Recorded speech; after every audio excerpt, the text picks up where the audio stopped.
Hello and welcome to another episode of Literary Gladiators, the show where we discuss and debate literature in all of its forms. If it's written work, it's game. Let's meet the panel. I'm John. I'm Jackie. I'm Charlie. And I'm Josh. And I have an Oreo. Yeah, I could see. Should keep him busy. Certainly.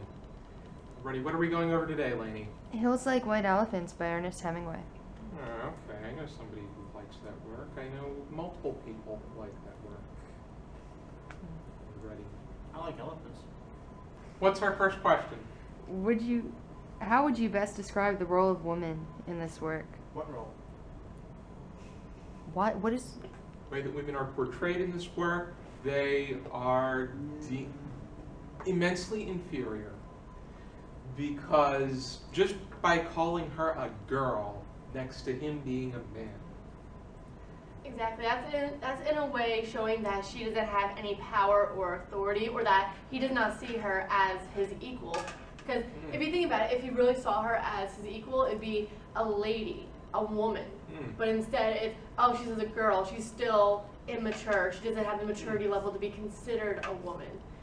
Same with how the gentleman in the stories in one talking about like, oh, well, we should do this, we should do that. And they're just kind of off playing what she's saying, even though she's the one who, at the end, we find out is eventually the one that's pregnant. So they're trying to take away all the power that she has, even though in that moment, she's the one who has all the power. In my opinion, at least. The only thing she really speaks up about are the hills and about telling him to be quiet. That's all. Everything else is, it's a one-sided argument between him, oh, everything's going to be okay, oh, everything is just it's simple, I know, trust me. I know. And he really isn't going through any of it, so. I think it's just a beer talk. I think he's trying to convince himself, because even though she's not saying much, you know, he's changing his mind in the middle. You know, it's like he's insisting, oh yeah, we'll do this, and then he's, well, you don't have to. I'll be okay with it if you don't. You know, so I think she has a little bit more power than people give her credit for. You know, because, you know, with very little, she's changing his mind. You know, so he's just as weak. You know, he's talking loud, you know, and talking strong. But when it comes down to it, he's going to do whatever she says. Oh, and another very end of the story, another way that she's assertive, I think Jackie would know. She says that it's fine. Oh. We're fine. Whenever a woman says it's fine, it's Run. It's never Run. fun. I'm single and I still know what like, it means. it's, oh man. Trust me, my boyfriend Tanner, who better be watching this, hi, knows that when I say fine, it's, he knows for sure. That's one of the. I'm not very fluent in speaking woman. But that's one of the easy. Don't look them in the eye. That's one of the easy. I don't know if women are going to want to hear that, but No, and if they don't, I'll edit it out. We love you. We know But, what we do. Yeah, fine is one of the easiest words to. It's not fine. Have some wine. Chocolate? See that look right there. I'm That look gonna go right to the there. bathroom. That accompanies Probably it. never come back. What did I do wrong? Already. We want to go to our next question. All right. Why do you feel the title of this work reflects a description of an underrated image that was mentioned within it? It's the elephant in the room. I think that that's one of the reasons. And I like elephants. And I think the other one is the fact that she brings it up, but he does not see anything of it. To him, it's just an afterthought. And that can also be brought into the picture of saying that this simple image can also relate to this argument. Well, I feel like that the fact that she had brought it up, she's the one who is pregnant, she's the one who's thinking about this baby. He's just thinking of any way to deal with the whole situation, not that he got his girlfriend pregnant. And with that mindset, she's looking at everything, and hills like white elephants. Hills could also be a metaphor in a way for a pregnant belly. I was going to say obstacle. Like, and she's looking at it just like how some people will look at a cloud and see something that maybe is on their mind at that moment and just has to take that shape. That's the way that I was thinking with that. And just like Charlie said, the elephant in the room, elephants always remember everything. Mm-hmm. So maybe she's just thinking, you know, you might try to forget this, but I will always remember. Mm-hmm. That is, the fact that she's taking this all in is just really, on the exterior she may look very meek, but she's absorbing it like a sponge. And he's just giving her more to absorb. And she's pregnant, but she's drinking beer, is it?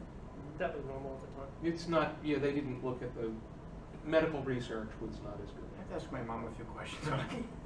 That was a more recent change. Nah, People, they would equate it to something else if there was an issue. Indeed. But I also, well, one last thing. John had actually, before we started this discussion, was talking about the length of the conversation. And that if you really read everything that's there, it's about, you said a 30-minute, 40-minute conversation? It takes place over 35 minutes. Yeah, a 35-minute conversation. This may also be a way of the woman in the story, or the girl in the story, to try to make some sort of conversation, or maybe try to stop talking about what the gentleman keeps bringing up and just try to divert or change the subject. Mm-hmm.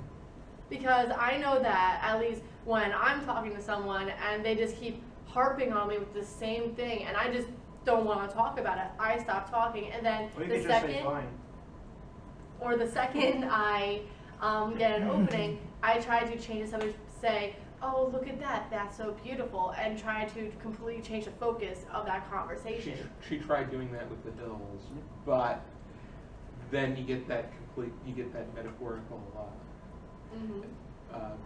in a metaphorical way, he was not interested, and that also not being interested in hearing what she has to say, she probably would have had a better shot saying she had to go to the bathroom.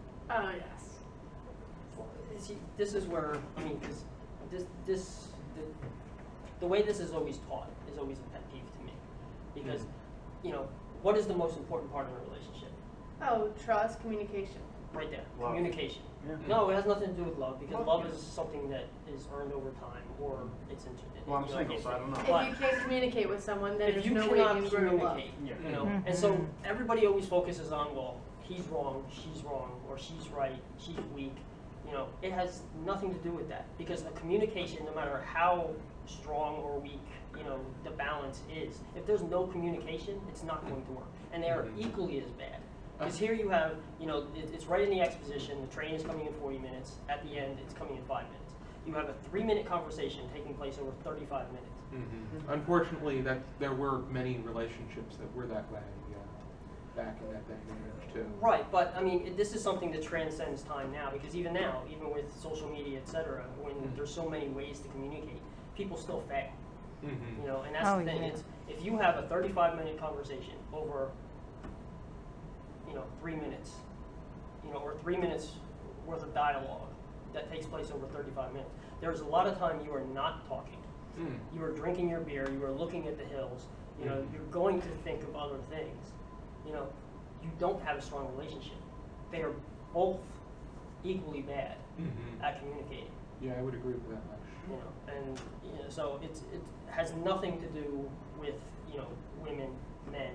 You know, it's an equal part of, you know, communicating is what makes us as humans, you know, different than every other species on the planet. Certainly true. The way that we verbally communicate, because other animals, they communicate, but primarily with sounds and with actions. Some of them do other things, and I will not. Well, it's through the you know, our language, and even the ability to, you know, we can say the words and communicate, yet not actually get a message across.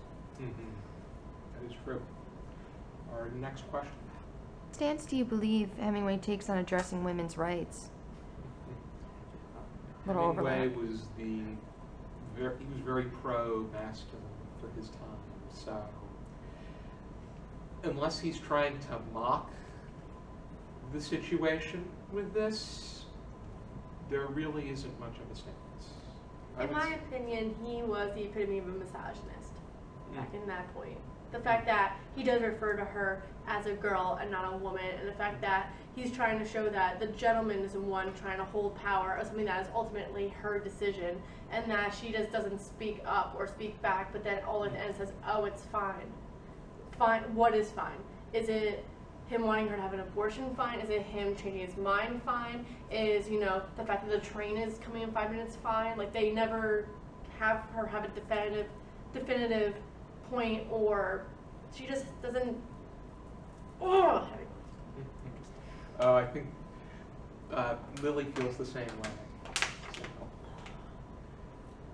I think John said something earlier about this having no message toward women's rights. No, it doesn't address women's rights at all. I mean, I think, you know, it's, you know, you read into it more as a misogynistic view, but, you know, it's both sides are equally bad in the communication aspect, you know, because she doesn't come out and just say, no, I'm going to do this, or I'm It going just to do that. shows that it's a dysfunctional relationship. It's a story about a dysfunctional relationship Right. I mean, they are drinking. in that day and age.